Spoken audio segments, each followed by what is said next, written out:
Hey friends, we got a lot to talk about. The Radeon 7 launches in just 2 days, and unfortunately, since we live in South Africa, we're not good enough to get a review sample, even though channel's much smaller than us got one.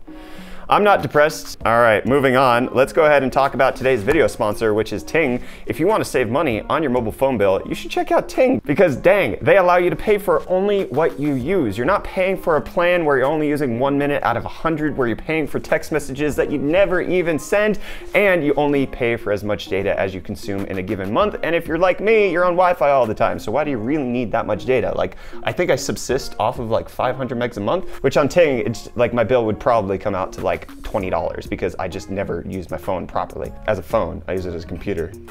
That makes sense. And the best part is that you can bring your own device if you're coming over from another carrier, or if you don't have one and you want a new one, you can pick it up at the Ting shop. They do sell mobile phones. So if you're interested, check out ufd.ting.com. Link for that will be in the video description. You get $25 off your first bill, with the average Ting bill being $23. That basically makes your first month free. There's no contract, so it could be like you're just checking it out for 1 month, totally fine. Or you can save $25 off of the store if you're picking up a phone. $25 in phone credit would be totally good. So check out Ting, ufd.ting.com. And with that being said, let's go ahead and look at Radeon 7, what we have. We've been doing these videos for the past several graphics card launches, the 2060, the 590, and we kind of want to continue it with the Radeon 7, taking all of the information that we have out on the internet right now and just trying to shove it into one video so that you can make the most informed decision as possible. Obviously, benchmarks aren't out yet, but we still have a pretty good indication of what this card is supposed to be, who it's supposed to be for, how it's likely to perform in the current stack up, and we can't have a review out on launch day, again, because of geographic issues, but we'll have a review on this card at some point in some future that exists later on. So let's go over the basic specs of the Radeon 7. It's a Vega graphics card. It's built on 7 nanometers, and it has a few key things, such as a base clock of 1450 and a boost clock of 1750, which, if you compare that to the original Vega, is quite a bit faster. What also is quite a bit faster is its memory bandwidth, which comes out to 1,200 or 1,024 gigabytes per second, also known as a terabyte. That's thanks in part to the memory bus width of 4,096 bits and the fact that it has 16 gigabytes of HBM2 memory, and it has a FP32 compute performance of 11 teraflops. So it seems like a decent gaming graphics card all around. It should go toe-to-toe with the RTX 2080, but there are some key considerations that we need to look at after we take a look at the benchmarks. So we have leaked benchmarks. We also have benchmarks supplied by AMD, and I would presume right before the card comes out that we'll see more reviewers accidentally publishing benchmarks even though they're not supposed to. So if we take a look at its Firestrike performance, as well as its Final Fantasy 15 performance, as well as the benchmarks that AMD supplied right after CES, we'll see that it actually is a decently performing card.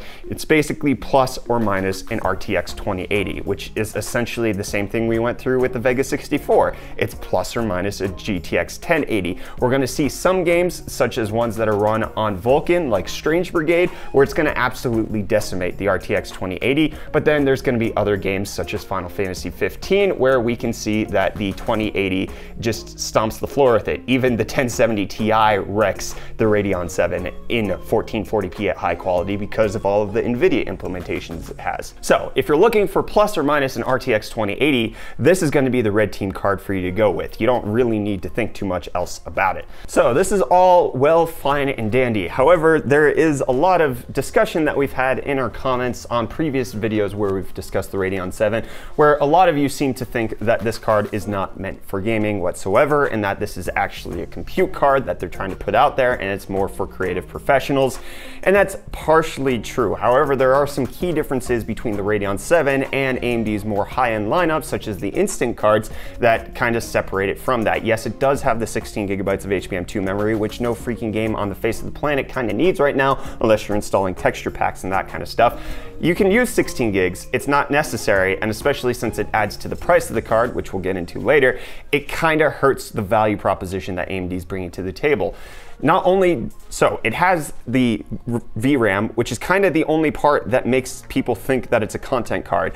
It doesn't have the same FP64 performance. It doesn't have double the ROPS of a normal gaming card. It has 64 ROPS, and it has less than a teraflop of FP64 performance compared to the Instinct, which would have multiple teraflops at the exact same setup of the card. So this is a cut down version of what is supposed to be a professional class card. It's not the same, quite the same as a Vega Frontier Edition versus a Vega 64. It's actually a bit more restricted than that, and there are certain ways that this is going to be a great professional card, but it's not going to be in the ways that you would use this in a high-end compute scenario. It'll be in rendering acceleration in things like Blender or Maya or anything else that is actual professional level application, but even the RTX 2080 with its GDDR6 does pretty well in those benchmarks. So it's gonna be there, but it's also not. If you need 16 gigabytes of HBM2, then you already know you need that, and then this is gonna be the card for you.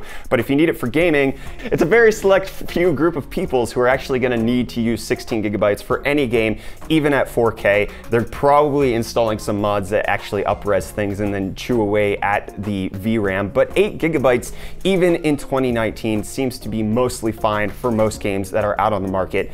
And I don't see a reason why a lot of people would actually need this. And for those of you who are wondering, can AMD just release a card that has 8 gigabytes of HBM2? The answer is they could, but then it would restrict the performance of the Radeon 7. You would actually lose gaming performance by going to 8 gigabytes of HBM2 because they have to do a quad stack HBM2 setup in order to get that memory bandwidth, since there aren't any 2 gigabyte modules of HBM2. They only come in 4 gigabytes. So you can have 16, or you can not have a card that has 1 terabyte of memory bandwidth, which is part of the reason why this card is actually going to be better than Vega 64, because in case you don't remember, Vega cards were memory starved, even though they also had about 500 gigabytes per second of memory bandwidth. The RTX 2080, on the other hand, has somewhere in the region of 680 gigabytes per second. So it's not necessarily that far off of the Radeon 7, but it is a selling point of the Radeon 7, even if it's not necessarily for gaming performance.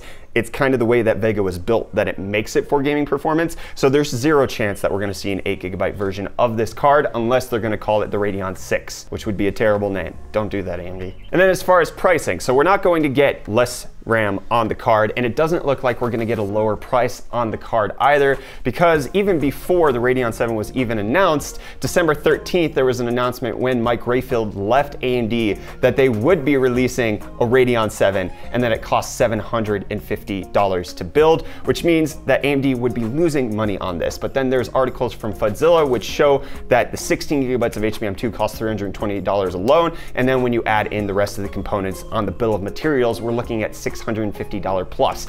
Even if AMD is getting a volume discount here, you still have to factor in things like the box. You still have to factor in things like shipping and distribution and actual marketing of this thing. AMD is likely making little to no money on these cards, so I don't see them dropping the price anytime soon. And the thing that we're gonna have to look out for with these cards when they launch, that no reviewer is going to be able to predict, and this is something that happened with the Vega launch, is how much are they going to be in stock and what price are they actually going to be at retail. There's no way any reviewer can guarantee that.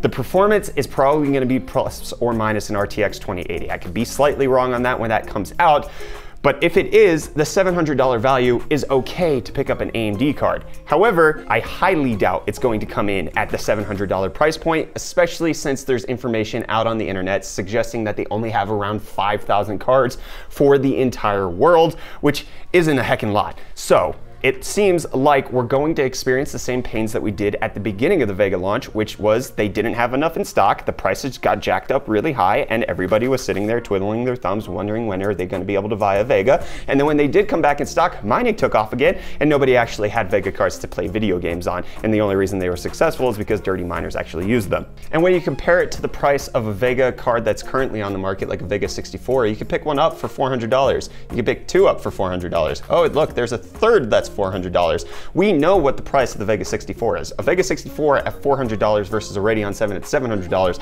The Vega 64 is actually looking pretty attractive as a value. And then even with the RTX 2080, yes, not all RTX 2080s cost $700. Some of them cost $800. But the fact is, you can pick up $700 RTX 2080s, like this MSI Ventus card, or like this Zotac blower card, which, I wouldn't buy that one, but this Gigabyte White Edition, $720. This Gigabyte Normal Edition, $700. So there's plenty of cards that are already on the market from the RTX 2080 that compete with the $700 price point. AMD actually has to stick to the $700 price point in order for the Vega card to be competitive. So that's the stuff we know. We also got some good information from a teardown that Gamers Nexus did. Even the cooling on the Radeon 7 is completely re-engineered. They're actually using a thermal pad as opposed to thermal paste. And as you can see, like on this part, the way that they even designed the heatsink is kind of unique, and it seems like the thermal performance on the Radeon 7 should be pretty good, at least better than what the stock Vega cards were. Even though it does have a 300-watt TDP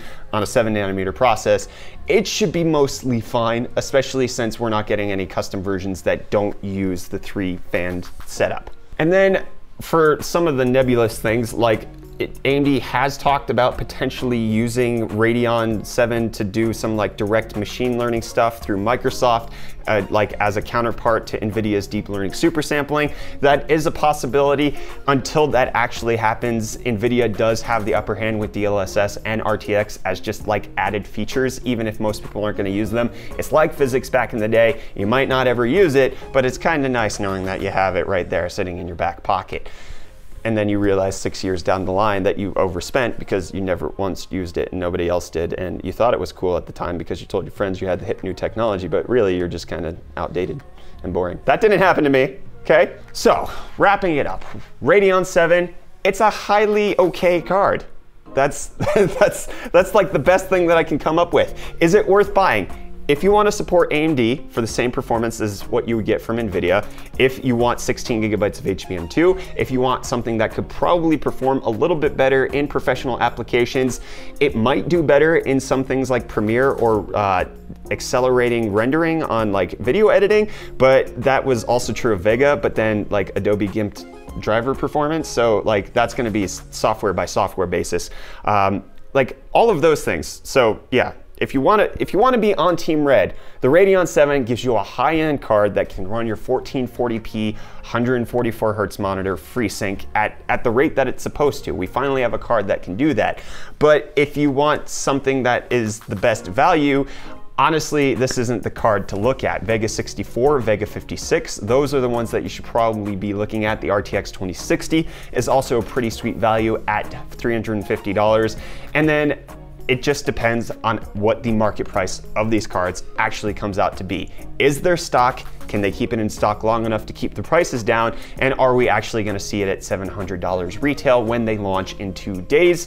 Those are questions I can't answer. Those are only questions that the market's going to be able to answer. And if it's anything over $700, if it's in the $800 to $900 region, these cards are probably going to be less appetizing, and I'm not sure I could even recommend buying them at that point. Anyways, any mayonnaise. Let me know what you guys think down in the comments. I want to hear what your thoughts are on Radeon 7. Are you looking to pick one up? Is this the card that you've been waiting ages for since Vega was announced? Let us know. Let's chat about it. I'm keen to hear any and all of your perspectives. Hit the like button if you enjoyed this video. Don't forget that this video, loud ring, was brought to you by Tings. Check out ufd.ting.com to save $25 off your first bill or on a phone on the Ting shop. Get subscribed to stay up to date on all of our tech-related content. I'm Brett with the UFD Tech channel. Thank you so much for watching. I'll see your smiling faces again in the next video. The power just went off. Love you too.